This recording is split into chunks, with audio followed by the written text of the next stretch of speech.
اس کی تشریح کرتے ہوئے نیا آئین جو ہے وہ لکھ سکتے ہیں. وہ کسی بھی عمل کو کسی بھی بنیاد کے اوپر جو ہے وہ سٹے کر سکتے ہیں.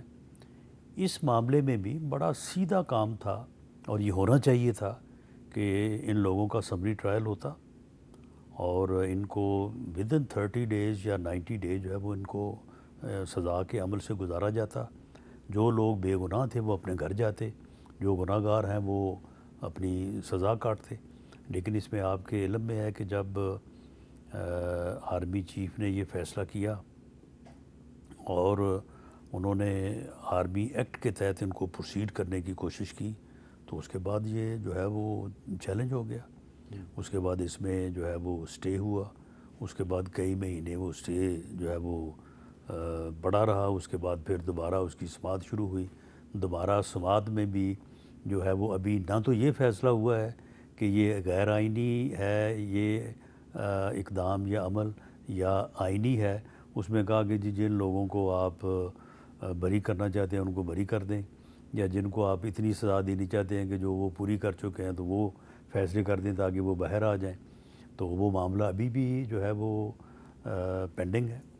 تو یہ پینڈنسی ہے. اور یہ جو ہمارے کانسٹیٹیوشن میں یہ چیز ہے, یہ جو سو موٹو نوٹس نے اس ملک کا بیڑا غرق کیا ہے, تو وہ سو موٹو نوٹس جو ہے وہ آئین میں ہے نا, آئین میں گنجائش ہے تو وہ سو موٹو نوٹس جو ہے وہ ہوتا رہا ہے.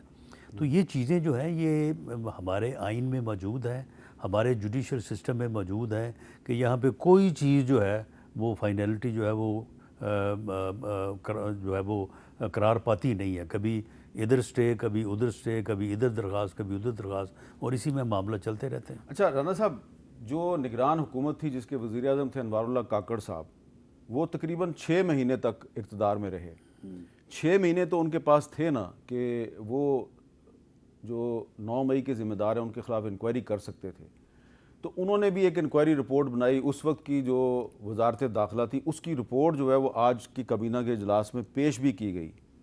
کیا اس رپورٹ میں کوئی ایسی بات آپ کو ملی کہ جس کے ذریعے آپ یہ کہہ سکتے ہیں کہ واقعی جو 9 مئی کے ذمہ دار ہیں ان کے خلاف واقعی بہت زبردست ثبوت اکٹھے کیے گئے ہیں؟ نہیں, کوئی اس رپورٹ کو تو میں اس لیول کے اوپر ویلیو نہیں کرتا. لیکن معاملہ یہ ہے کہ 9 مئی کے جو واقعات ہیں ان کے ثبوت جو ہیں وہ تو اتنے واضح ہیں کہ اس میں تو کوئی شک شبے والی بات ہی نہیں ہے. پھر وجہ کیا ہے, پھر کیوں کسی کو سزا نہیں ملی؟ سزا کو ٹرائل ہوگا تو سزا ملے گی نا. اچھا, معاملہ یہ ہے کہ فیصلہ یہ ہوا کہ ان کا ملٹری ٹرائل کیا جائے. وہ سپریم کورٹ میں چیلنج ہو گیا, وہ وہاں پہ سٹے ہو گیا, وہ ابھی تک چل رہا ہے. تو ٹرائل ہوگا, جب ٹرائل نہیں ہوگا تو سزا کیسے ملے گی؟ جو ہماری اینٹی ٹیررسٹ کورٹس ہیں وہاں پہ جو چلان پیش ہوئے ہیں, قانون یہ کہتا ہے جو اینٹی ٹیررسٹ ایکٹ ہے کہ ودن 7 days جو ہے وہ فیصلہ ہونا چاہیے. تو وہاں پہ تاریخ ہی جو ہے وہ کم از کم جو ہے وہ 1 مہینے کی پڑتی ہے. تو معاملہ, اور پھر جوڈیشری جو ہے وہ آزاد ہے, انڈیپینڈنٹ ہے, اس کے اوپر ایگزیکٹو کا کوئی ایز سچ عمل دخل نہیں ہے. تو معاملہ یہ ہے کہ یہ جوڈیشری تو آج کل کہہ رہی ہے, کم از کم اسلام آباد ہائی کورٹ کے 6 جج کہہ رہے ہیں کہ جناب ہمارے پہ ایجنسیز جو ہیں وہ بڑا دباؤ ڈالتی ہیں, مداخلت کرتی ہیں. نہیں دیکھیں, دباؤ تو بارز بھی ڈالتی ہیں, وکلاء کی جو تنظیمیں ہیں یا وکلاء ہیں, میں خود ایک وکیل ہوں, تو سب سے پہلے تو دباؤ وہاں سے آتا ہے. اس کے بعد اور بھی کئی قسم کے دباؤ ہوتے ہیں. جج جو ہے اس کو مضبوط ہونا چاہیے اور اس کو جو ہے وہ باکردار ہونا چاہیے. یہ ایجنسی جو ہیں یہ ان کا کیا دباؤ ہوتا ہے؟ ان کا دباؤ یہی ہوتا ہے کہ یہ چیزیں تلاش کرتے ہیں آپ کی, کیونکہ آپ کی اگر کوئی ایسی ویسی چیز مل جائے اس کو پھر یہ ایکسپلائٹ کرتے ہیں, اور ایکسپلائٹ کرنے کے اوپر کرنے کے ناطے وہ دباؤ ہوتا ہے.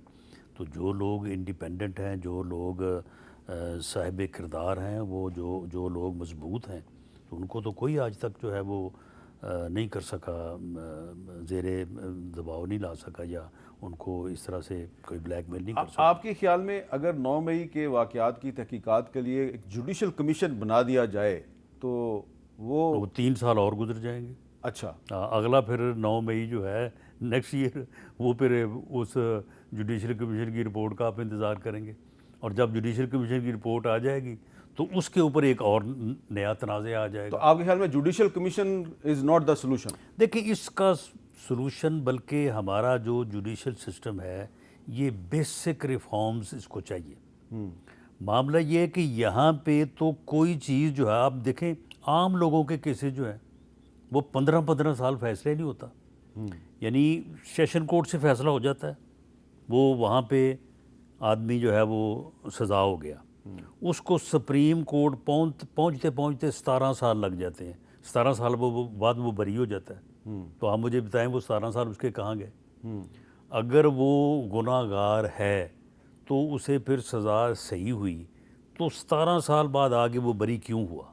اور اگر وہ بری صحیح ہوا ہے تو 17 سال اس کو جیل میں کیوں رکھا گیا؟ تو یہ ہے ہمارا جوڈیشل سسٹم.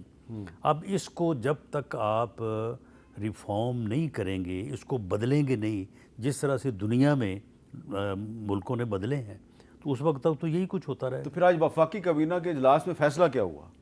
دیکھیں جی, وفاقی کابینہ جو ہے وہ گورنمنٹ کو کوئی بات کہہ سکتی ہے, تو گورنمنٹ جو ہے اس کے پاس 2/3 میجورٹی نہیں ہے. تو یہ چیزیں جو میں کہہ رہا ہوں, آپ کا جو جوڈیشل سسٹم ہے اس کو تو آئین امینڈ کر کے کریں گے نا. اب اگر آپ یعنی آپ دیکھیں کہ اگر یہ, میں اس بات پہ نہیں جاتا کہ اس کے اوپر سپریم کورٹ فیصلہ کیا کرتا ہے کیونکہ معاملہ سب جوڈیس ہے. اگر آرمی ایکٹ کے تحت جو ہے یہ ان کا ٹرائل ہوتا تو ودن 30 ڈیز یا زیادہ سے زیادہ 90 ڈیز یہ فیصلے ہو جانے تھے. جو بے گناہ ہیں کم از کم وہ تو نا 1 سال سے جو ہے وہ جیل میں ہوتے, وہ اپنے گھر جاتے. جو گناہ گار ہوتے وہ سزا پاتے. تو لیکن رانا صاحب آپ نے دیکھا کہ اب اسٹے میں پھنسا ہوا ہے معاملہ. پچھلے کچھ مہینوں میں عمران خان سمیت جو تحریک انصاف کے بہت سے رہنما ہیں انہیں مختلف کیسوں میں سزائیں تو ہوئی ہیں, اور بھی کیسز چل رہے ہیں. وہ 190 ملین پاؤنڈ والا کیس ہے, القادر ٹرسٹ والا, سائفر کیس چل رہا ہے, وہ سارے وہ تو چل رہے ہیں. تو اگر آپ چاہتے تو یہ والا کیس بھی چلا سکتے تھے. میرا خیال ہے کہ یہ معاملہ اس طرح سے الجھا ہے کہ ایک طرف یہ خیال تھا کہ یہ آرمی ایکٹ کے تحت جرم بنتا ہے اور اس کا ان کا جو ٹرائل ہے وہ ملٹری کورٹ میں ہونا چاہیے. اور بنیادی طور پہ جو لوگ براہ راست ملوث ہیں لاہور کے جو ہے وہ آرمی ہاؤس کو جلانے میں, جی ایچ کیو پہ حملہ کرنے پہ, اور پشاور میں کور کمانڈرز کے گھر پہ اور یونٹ پہ حملہ کرنے کے, وہ لوگ سارے جو ہیں وہ ہیں بھی ادھر ہی, یعنی آرمی ایکٹ کے تحت ہی. لیکن وہ جو ٹرائل ہے وہ اسٹے ہے, اور وہ اسٹے جو ہے وہ ابھی تک چل رہا ہے, ابھی تک اس کا فیصلہ نہیں ہوا. اب کل کو اگر فیصلہ ہوتا ہے کہ جی یہ ٹھیک ہے تو پھر یہ سال کس بات میں ضائع ہوا. چلیں یہ تو معاملہ ہو گیا کہ تحریک انصاف جو ہے وہ 9 مئی کے واقعات کے حوالے سے آپ کا خیال ہے ملوث ہے. وہ کہتے ہیں کہ نہیں ہمارے خلاف ایک فلیگ فالز آپریشن ہوا. لیکن کچھ اور بھی واقعات جو ہیں جو آج کل رونما ہو رہے ہیں ان کا تعلق تحریک انصاف سے نہیں ہے. وہ ایسا لگتا ہے کہ حکومت کی کمزوری ہے. جیسے کہ مولانا فضل الرحمان صاحب کا آج ملین مارچ ہے پشاور میں, اور وہ بھی ان کا بیانیہ وہی ہے جو تحریک انصاف کا ہے. پھر لاہور میں جو وکیلوں کے ساتھ کل ہوا, آج پورے پاکستان میں وکیلوں نے ہڑتال کی. کل دوبارہ لاہور ہائی کورٹ بار کی طرف سے دوبارہ ہڑتال کی کال دی گئی ہے. آزاد کشمیر میں بھی آج گرفتاریاں ہو گئی ہیں, اور 10 مئی کو یعنی کہ کل آزاد کشمیر میں بھی ہڑتال ہو رہی ہے. تو یہ ہر طرف جو ہے نا وہ ایسا لگتا ہے کہ ایسے واقعات رونما ہو رہے ہیں جس کا الٹیمیٹلی حکومت کو نقصان ہے اور تحریک انصاف کو فائدہ ہے. بس اس میں دیکھیں جہاں تک تو مولانا فضل الرحمان صاحب کا معاملہ ہے تو ٹھیک ہے, ان کا ایک موقف ہے, اور وہ صرف اس الیکشن میں دھاندلی یا اس الیکشن کے خلاف ہی وہ انہوں نے مہم کا یا تحریک کا آغاز نہیں کیا. وہ 2018 کے الیکشن میں بھی انہوں نے اسی جو ہے وہ تحریک کا آغاز کیا تھا. یہ میرا خیال اتفاق ہے کہ ان کی ڈیٹ جو ہے پشاور ملین مارچ کی وہ 9 مئی آ گئی. باقی جو لاہور کا واقعہ ہوا میرا نہیں خیال کہ ایسا ہونا چاہیے تھا.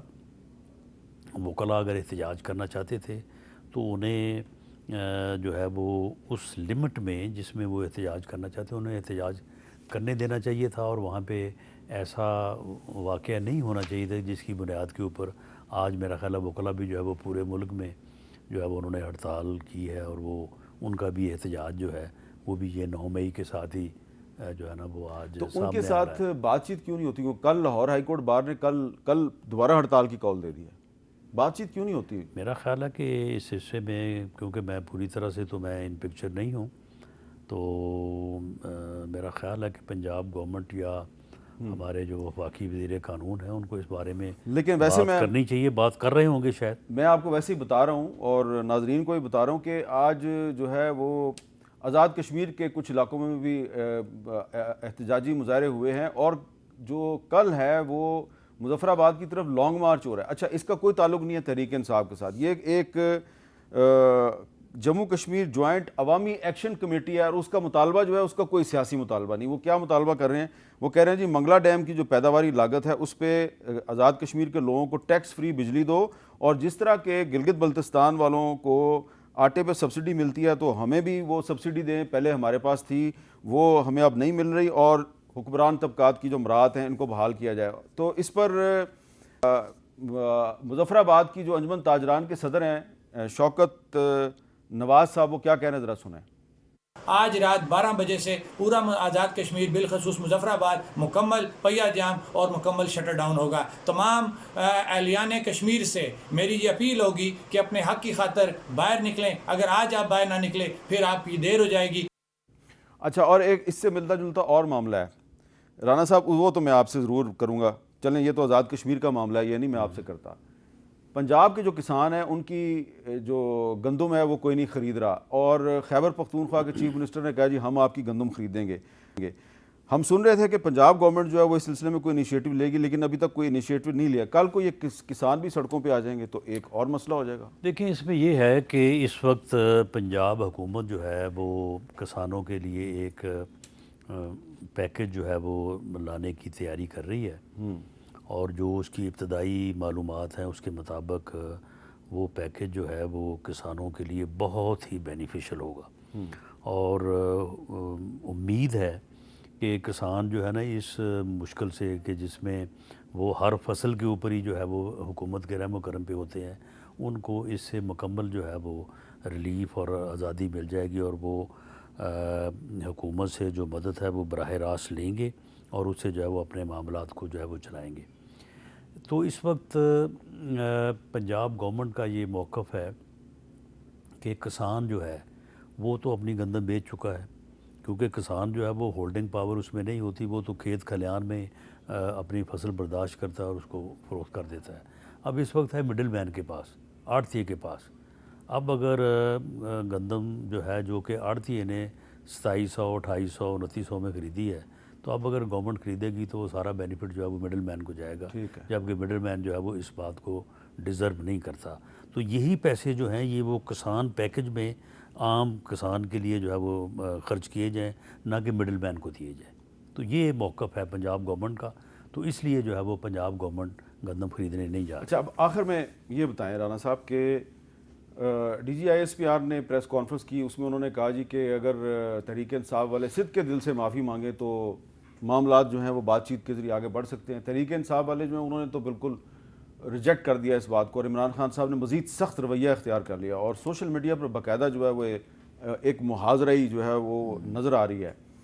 یہ جو ایک کنفنٹریشن ہے، ایک محاذرہ ہے، بلکہ کھلم کھلا جنگ شروع ہو گیا ہے ایک پولیٹیکل پارٹی اور افواج پاکستان کے درمیان۔ ٹھیک ہے، تحریک انصاف آپ کی سیاسی مخالف ہے، لیکن یہ بطور ایک پاکستانی یہ آپ سوچتے ہیں کہ ہم کدھر جا رہے ہیں؟ دیکھیں، بطور پاکستانی بھی اور ایک سیاسی کارکن کے طور پہ بھی یہ محاذرے پچھلے 10 سال سے جاری ہے۔ 2014 کے دھرنوں سے لے کے آج 2024 ہے۔ یہ بندہ اسی بات کے اوپر ہے کہ میں نہ کسی سے بات کروں گا، نہ میں کسی کے ساتھ بیٹھوں گا، نہ میں کسی کو مانوں گا، میں کسی کو نہیں چھوڑوں گا۔ یہی اس نے 14 سے لے کے 18 تک کیا ہے۔ اس وقت چلو کہا گیا کہ جی اپوزیشن میں ہے، اس کے بعد جب اس کو مسلط کر دیا گیا اس ملک کے اوپر اور یہ وزیر اعظم بن گیا، وزیر اعظم بننے کے بعد جو اس کے سامنے اپوزیشن تھی، جس میں ہم بھی تھے، پیپلز پارٹی بھی تھی، میرا خیال ہے پہلا یا دوسرا اجلاس تھا جس میں دی دین اپنا اپوزیشن لیڈر میاں شہباز شریف نے کہا، انہوں نے کہا کہ جی ہمارے ساتھ ہوئی تو بڑی زیادتی ہے، آر ٹی ایس بٹھا دیا گیا، یہ ہوا وہ ہوا، لیکن اب آپ وزیر اعظم ہیں، بیٹھیں، ہم آپ کے ساتھ بیٹھ کے جو ہے اس ملک کو جو ہے وہ اس ملک کے معاملات کو ہم بہتر کرنے کے لیے تیار ہیں۔ اور یہ بات بڑی مشہور ہوئی تھی، بلاول بھٹو زرداری نے کہا عمران خان قدم بڑھاؤ ہم تمہارے ساتھ ہیں. اس نے اٹھ کے کیا کہا تھا؟ اس نے کہا کہ میں نے تو آپ کو چھوڑنا ہی نہیں ہے، میں نے تو آپ کو جیلوں میں ڈالنا ہے، میں تو آپ کے ساتھ بیٹھ ہی نہیں سکتا.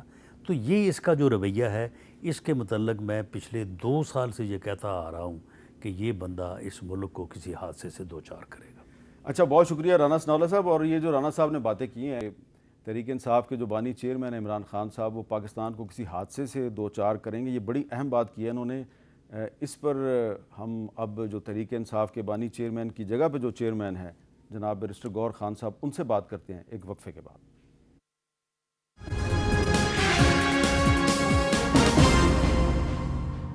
کیپٹل ٹاک میں خوش آمدید. اور اب ہم بات کریں گے پاکستان تحریک انصاف کے چیئرمین جناب بیرسٹر گوہر خان صاحب سے. بیرسٹر صاحب بہت شکریہ. تھینک یو جی. آپ جانتی ہیں کہ آج 9 مئی ہے اور 9 مئی کے حوالے سے آپ کی پارٹی نے بھی آج احتجاجی مظاہرے کیے. مولانا فضل الرحمان صاحب بھی ایک بہت بڑا جلسہ کر رہے ہیں، اور وزیر اعظم صاحب نے پہلے کیبنٹ کا اجلاس کیا، پھر انہوں نے کنونشن سینٹر میں ایک تقریر کی، اور army chief general Asim Munir صاحب جو ہیں وہ بھی لاہور گیریزن کے دورے پہ گئے. انہوں نے بھی وہاں پہ یہ بات کیا کہ یہ پاکستان کی تاریخ کا ایک سیاہ دن ہے. اور آج ایک جو آئی ایس پی آر کی طرف سے جو پریس ریلیز جاری ہوئی ہے، وہ بھی اگر آپ دیکھیں تو اس پریس ریلیز میں یہ کہا گیا ہے کہ اس سیاہ ترین دن پر سیاسی موٹیویٹڈ شر پسندوں نے جان بوجھ کر ریاستی اداروں پر حملہ کیا، مقدس علامتوں اور قومی ورثے کے مقامات کی توڑ پھوڑ کی. ان حملوں کا مقصد خود ساختہ اور تنگ نظر انقلاب لانے کی کوشش تھی. شر پسندوں کا مقصد افراتفری پھیلا کر عوام اور مسلح افواج کے درمیان نفرت پھیلانا تھا تاکہ ملک میں عدم استحکام پیدا کیا جائے. تو وہ آپ اچھی طرح جانتے ہیں کہ وہ شر پسند کس کو کہہ رہے ہیں. آپ کہ تحریک انصاف اور اسٹیبلشمنٹ کے درمیان محاذرہی جو ہے وہ ضرورت سے زیادہ بڑھتی جا رہی ہے. میر صاحب صحیح فرما رہے ہیں، اور ضرورت سے زیادہ بڑھتی جا رہی ہے، اور پتہ نہیں کون کوشش کر رہا ہے کہ یہ حالات ٹھیک نہ ہو اور محاذرائی کی طرف یہ سارا کچھ چلا جائے. بیکاز پہلی بات تو یہ ہے کہ 9 مئی کی جتنی مذمت پاکستان تحریک انصاف نے کی ہے شاید کسی نے کی ہو. 11 تاریخ کو خان صاحب نے اس کی مذمت کی تھی. میں آپ کو ڈیٹ وائز کہہ رہا ہوں to put the record straight. آج میں نے دیکھا ہے اور اس بات سے دکھ ہو رہا ہے سم ٹائم کہ پورٹرے یوں کیا جا رہا ہے ایز اف کہ وہ ہمارے شہداء نہیں ہے، پاکستان آرم فورسز کے شہداء ہمارے شہداء نہیں ہے، یا پاکستان آرمی ہماری آرمی نہیں ہے. خان صاحب بارہا کہہ چکے ہیں پاکستان بھی میرا ہے، ملک بھی میرا، فوج بھی ہماری. یہ کوشش کی جا رہی پورٹرے جس طریقے سے کیا جا رہا ہے، اصل کیا ہے؟ 11 تاریخ کو خان صاحب نے 11 مئی کو اس کو کنڈیم کیا تھا سپریم کورٹ میں. جب نکلے 12 تاریخ کو لاہور گئے، 18 تاریخ کو پریس کانفرنس ان کی اٹھا لے، ان سے پوچھا گیا، اور خان صاحب کے الفاظ ہے کہ کون ہوگا جو اس کی مذمت نہیں کرے گا. 5 مارچ 2024 الیکشن کے بعد جو کچھ ہوا، 8 فروری کے بعد 263 کور کمانڈر کانفرنس ہوئی تھی 5 مارچ کو، ٹیوزڈے والے دن. اس کا جو پریس ریلیز آیا یہ ٹیوزڈے والے دن، بدھ کے دن اڈیالہ جیل میں خان صاحب کی ہیئرنگ تھی، میں بھی اس میں موجود تھا. خان صاحب کی جو پریس ٹاک باتیں ہوئی وہ میں نے ایز اے پیغام باہر آ کر کے پریس ٹاک میں کیا، اور خان صاحب نے خود جیل میں کہا، اور جیل میں خان صاحب نے میڈیا کو یہ کہا کہ میں اس کو انڈورس کرتا ہوں. پرابلم صرف یہ ہے کہ خان صاحب نے پہلے دن ان کو یہی کہا تھا کہ یہ آپ کہہ رہے ہیں کہ یہ ہم نے کیا ہے، یہاں اختلاف ہے. ہم کہتے ہیں ہم نے نہیں کیا. کمیشن بنا لو، جن لوگوں نے کیا ہے اس کے ایڈرے ایبیٹرے کرنے والے کروانے، جن کو سزائے قانون کے مطابق. آپ یہ نہیں سمجھتے کہ جوڈیشل کمیشن بنے گا اگر تو وہ تو بات بہت لمبی ہو جائے گی؟ حامد میر صاحب، ایک بندے کے پاس یہ رائٹ نہیں ہے کہ وہ خود جج بھی بنے، جوری بھی جنے، ایگزیکیوٹ بھی چلے، الزام بھی لگائے، ثبوت بھی خود دے دے، اور جو دوسری فریق ہے وہ نہ کرے. آپ یہ کہہ رہے ہیں کہ جو فوج کے شہداء ہیں وہ ہمارے شہداء ہیں. آپ کے شہداء ہیں؟ جی بالکل. اور جن لوگوں پہ الزام فوج ہے ہماری کہ انہوں نے ان کی جو یادگاریں ہیں ان کی بے حرمتی کی ہے. دیکھیں ہم نے اس کی مذمت کی ہے، خان صاحب نے مذمت کی ہے. خان صاحب نے کہا کہ یہ کون ہو جو نہیں کہہ سکتے. یہ میں نے تاریخیں دی ہیں، آپ تاریخ اس لیے میں نے ایگزیکٹ دی ہیں کہ یہ ان کے ورڈنگ تھے. ہم یہ کہہ رہے ہیں انکوائری کمیشن بٹاؤ، جو گناہ گار ہیں ان کو آپ سزائیں دیں، لیکن ون کین ناٹ بی اے جج کہ آپ خود جج بھی بنو، آپ ایگزیکیوٹر بھی بنو، آپ پوری پارٹی نو بھی ڈسمینٹل کرو. اور ایک اور چیز ہمیں یہ کہا گیا، امپریشن یہ دیا گیا، چاہے وہ ان کو ریفر کر رہے تھے کہ ہم ٹولہ ہیں اور ہم انتشاری ہے. انتشاری ٹولہ ایکسیپٹ جس انتشاری ٹولہ، جس پہ ہم نے کہا کہ نہیں، we take strong exception to these words. اور وہ دا ریزن بینگ کہ ہم بھی یہی چاہتے کہ آپ بھی اس پہ اپالوجی کرو، ہم انتشاری ٹولہ نہیں ہے. ہم 70% پاکستان کو ریپرزینٹ کرتے. میر صاحب نہیں، حکومت وہ ختم کہتے ہیں ہونے کہ آپ 70% پاکستان وہ کو represent نہیں 7% کو آپ کرتے. ریپرزینٹ کریں، وہ یہ کہہ رہے ہیں. لیکن میں اب عرض کروں، یہ پوری دنیا جان رہی ہے. ہم یہ کہہ رہے ہیں کہ 70% ہماری پاپولیرٹی بائی آل مینس، 180 سیٹیں ہم جیت چکے ہیں اور سارے صوبوں میں ہماری نمائندگی ہے. پر اس کو بھالا طاق رکھتے ہوئے بھی آپ 27 سال کی خان صاحب نے سٹرگل کی ہے، ہمیشہ پرامن رہے، ریلی کال اپ کی اپنی. اگر اس کو یقین ہو گیا اس پہ تشدد ہو سکتا ہے یا میری ریلی تشدد کر سکتی ہے.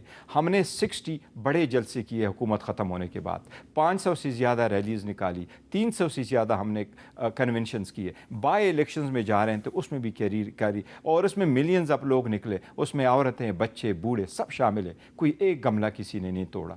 اس لیے اس کے باوجود ہمیں کہنا کہ ہم انتشاری ہے یا ہم ٹولہ ہے، وہ کہتے ہیں مناسب نہیں. کہ یہ جو 9 مئی کے واقعات میں جو لوگ ملوث ہیں ان کی ایویڈنس جو ہے وہ پبلک میں موجود ہے، یعنی کہ سوشل میڈیا پہ موجود ہے. اچھا، میں سارے تو نہیں آپ کو کلپ سنوا سکتا، لیکن آپ سن لیں، اس سے آپ خود اندازہ لگا لیں.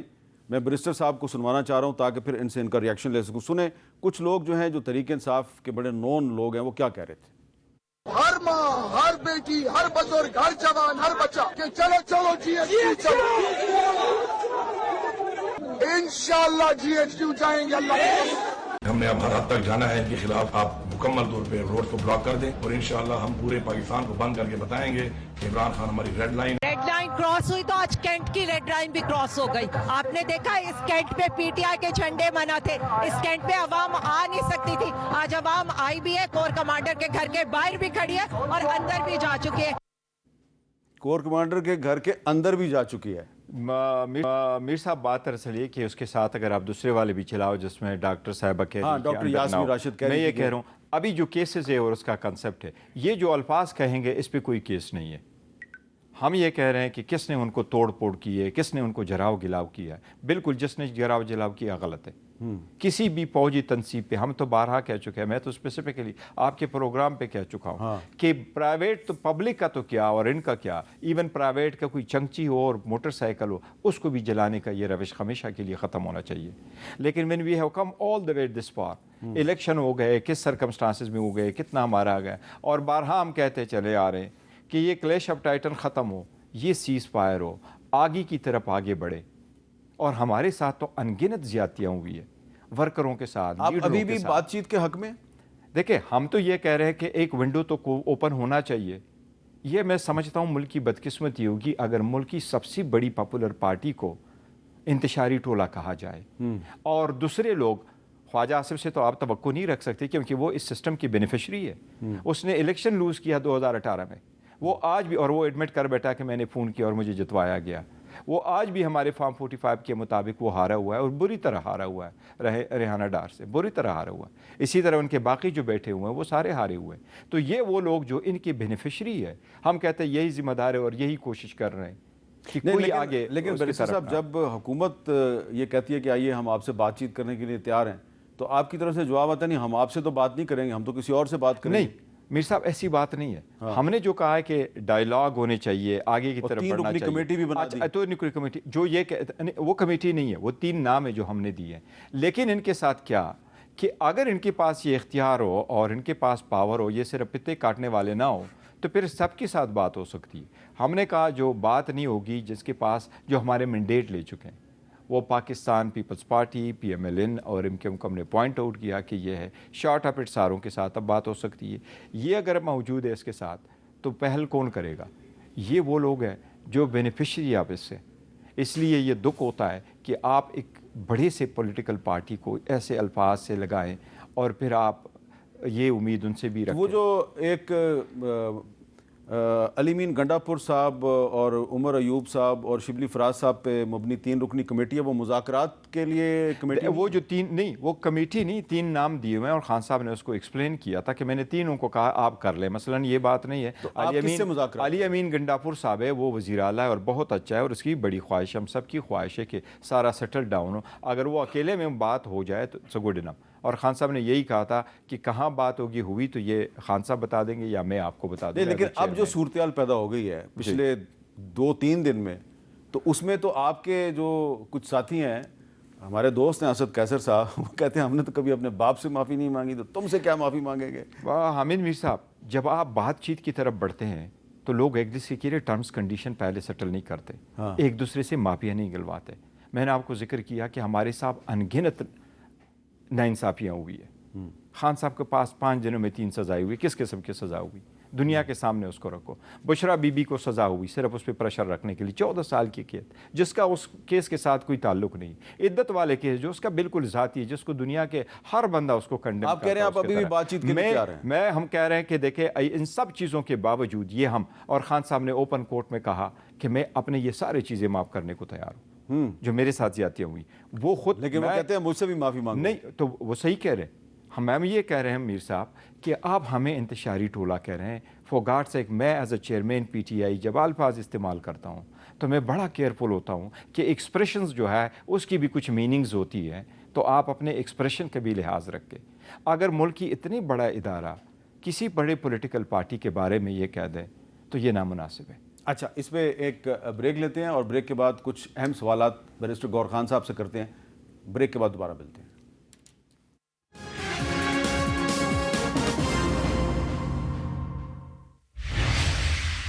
کیپٹل ٹاک میں دوبارہ خوش آمدید. بیرسٹر گور صاحب، آپ کی اور آپ کے کچھ ساتھیوں کی امریکن امبیسڈر ڈونلڈ بلوم صاحب کے ساتھ ملاقات ہوئی. اس پہ بہت سے لوگ یہ سوال اٹھا رہے ہیں کہ تحریک انصاف تو کہتی تھی کہ عمران خان کو ایک امریکی سازش کے تحت ہٹایا گیا ہے، تو یہ ڈونلڈ لو پہ آپ الزام لگاتے ہیں اور ڈونلڈ بلوم کے ساتھ ملاقات کرتے ہیں، یہ یو ٹرن نہیں ہے؟ نہیں، دیکھیں وہ جو ملاقات اس نے ایک ملاقات کی تھی اسپیکر نیشنل اسمبلی کے ساتھ، اور پھر ان کی ملاقات ابویسلی بنتا بھی تھا لیڈر آف دا اپوزیشن عمر خان صاحب کے پاس، اور انہوں نے تھرو پراپر چینل آ گیا. اور ہم چاہ رہے تھے کہ پارٹی کی لیڈرشپ بھی موجود ہو، تو عمر خان صاحب نے کہا کہ سب بہتر ہے کہ ہم سارے ہو، اور ہم نے جوائن کیا. تو ہمارا امریکہ کے ساتھ کوئی ایسا جھگڑا نہیں ہے کہ ہم ان کو کہہ دیں کہ جی ہمارے ساتھ اس ملک کے ساتھ ہم تعلقات نہیں رہیں گے. ہماری ریزرویشنز تھی، وہ ہم نے جنرلی ان کے ساتھ ڈسکس کیا ہے. اس ڈسکشن میں ایم ایف کا لیٹر آیا، نیشنل اسمبلی آئی ہے، لیجسلیشن آیا، ہیومن رائٹس آئے ہیں. ہم نے ریزرویشن دیکھا ہے اور کال آن کرتے ہیں، اور آپ کے سارے ممالک کے ساتھ سفارتی تعلقات تو آپ نے ضرور رکھنے ہیں. سو یہ یو ٹرن ہمارا نہیں ہے. وہ بات آپ بھی اپنی جگہ ہے، اور وہ یہی ہے کہ انٹرفیرنس ہوئی ہے، پروٹیسٹ ہوا ہے، وہ تو ایک فیکٹ ہے، وہ تو کوئی بھی ڈینائی نہیں کرتا کہ ایسا ہوا ہے. لیکن اگر ملک کے ایک ملک کا ایمبیسڈر اور ڈپلومیٹ کچھ کرے تو اس کا مطلب یہ نہیں کہ آپ پورے تعلقات کٹ اپ کر دو. اب یہ بتائیں کہ کیونکہ آپ چیئرمین ہیں تحریک انصاف کے، اس لیے سوال یہ آپ سے بنتا ہے. ویسے میں عام طور پہ اس ایشو کو زیادہ ریز نہیں کرتا، لیکن اب یہ ایشو جو ہے وہ اتنا زیادہ بڑھ گیا ہے کہ ریز کرنا پڑ رہا ہے. شیر افضل مروت صاحب جو ہیں، انہوں نے آج پھر الزام لگایا کہ ان کے خلاف سازش کی جا رہی ہے، ان کو پارٹی کے چیئرمین سے ملنے نہیں دیا جا رہا، وہ کسی کو نہیں مانتے، صرف عمران خان کو مانتے ہیں. اور وہ کہتے ہیں جی کہ مجھے سیاسی کمیٹی سے نہیں نکالا گیا. دوسری طرف کہا جا رہا ہے ان کو سیاسی کمیٹی سے نکال دیا گیا ہے. اصل حقیقت کیا ہے؟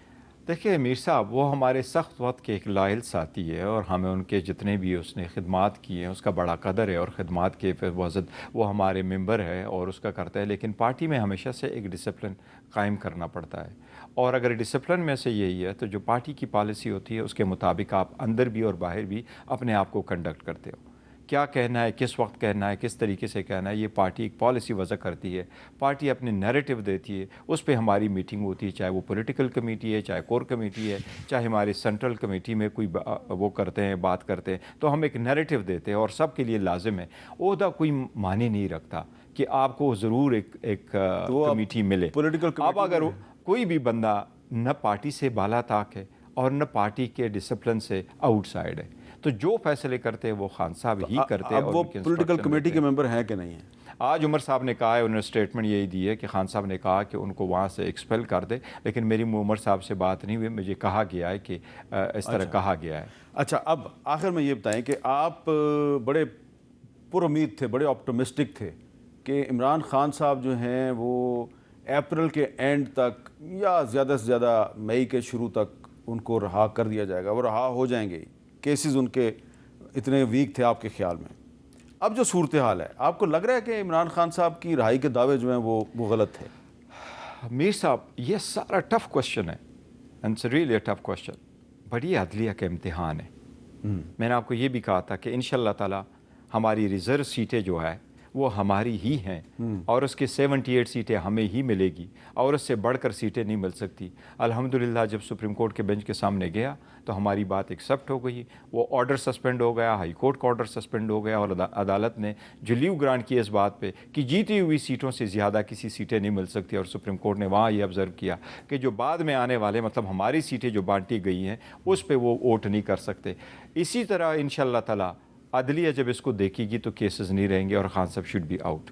ہمیں صرف یہ پرابلم آ رہا ہے کہ سم ٹائم عدلیہ عدالت ہے فار وٹ ایور ریزن وہ زیادہ وہ شو کرتی ہے کہ جی چلو ڈیٹ ہو جائے, وکیل بھی ایڈجسٹ ہو اور آگے لمبی ڈیٹ ہو جائے, کوئی فرق نہیں پڑتا, آپ آگے کی طرف جائیں. تو اس لیے وہ ٹائم کنزیومنگ زیادہ ہے. اور ہم عدلیہ سے تو یہی التماس کرتے رہے کہ 6 ججز نے جو لیٹر لکھا, عدلیہ شوڈ بی انڈیپینڈنٹ, وہ انٹرفیئرنس سے بالا تر ہو. اگر عدلیہ نے فری اینڈ ٹرانسپیرنٹلی دیکھا تو انشاءاللہ یہ سارے کیسز ختم ہو ایک طرف آپ بھی کہہ رہے ہیں کہ جی عدلیہ سے آپ کو یہ توقع ہے, دوسری طرف جو حکومت ہے, آج جو کابینہ کا اجلاس ہوا جی اس میں بھی یہی کہا گیا جی کہ جو 9 مئی میں جن لوگوں کو وہ سمجھتے ہیں ذمہ دار ہیں, سزا اس لیے نہیں ملی کہ جوڈیشل سسٹم جو ہے اس میں بڑے پرابلمز ہیں.